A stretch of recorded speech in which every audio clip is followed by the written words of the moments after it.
Oh, isn't she pretty and cute? It's just a shame she's so dumb.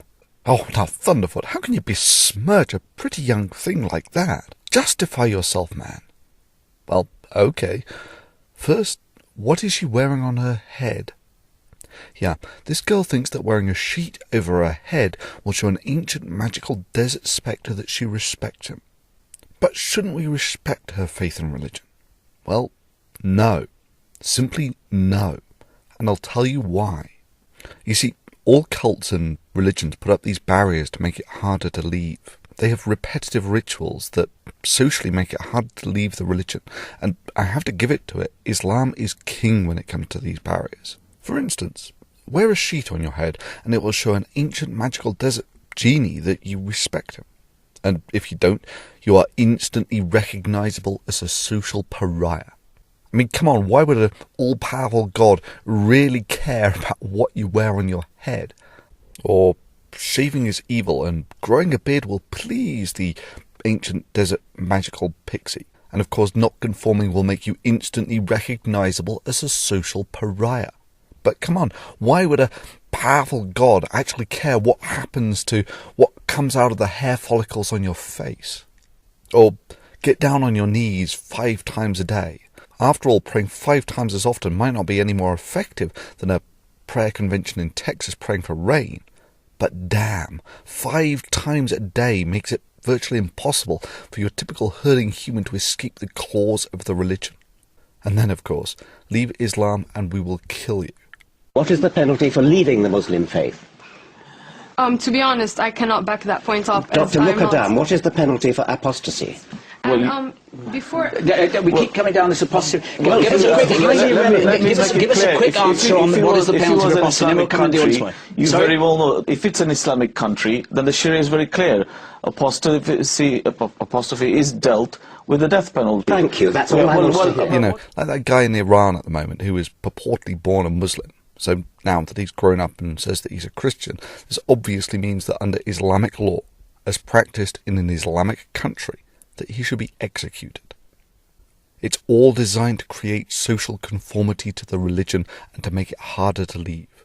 So no, I have no respect, none whatsoever, for a woman who embraces the very tools of her social thraldom, no matter how well it's accessorized.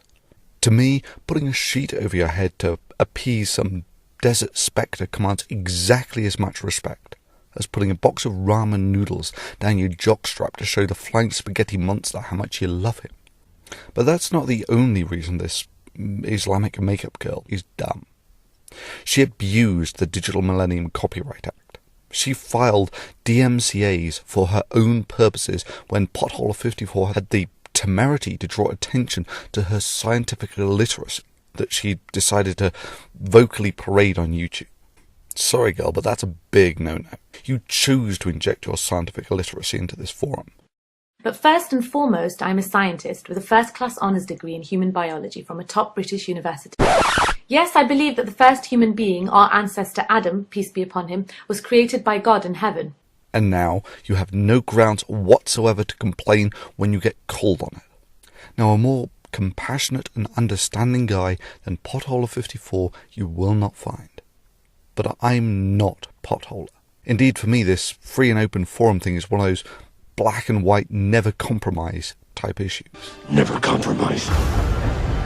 Not even in the face of Armageddon. That's always been the difference between us, Daniel.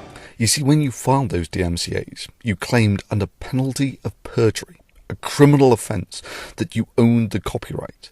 And when the counter notices were filed and you did not sue, you de facto lost. Indeed, you can be sued for doing it. Further, it also puts you on pretty shaky ground for maintaining a YouTube account, as you claimed that you were making the claim in good faith, and that your account would be terminated if it wasn't. Now, I've got a pretty dim view of commercial makeup bimbos, Islamic or not, who elect to abuse a legal instrument designed for the fiscal protection of copyright because their skin, albeit very heavily chemically treated skin, isn't thick enough to take the mildest of criticisms from the most mild-mannered folks like Potholer 54. Further, I have to say that your excuses for abusing the DMCA are risible.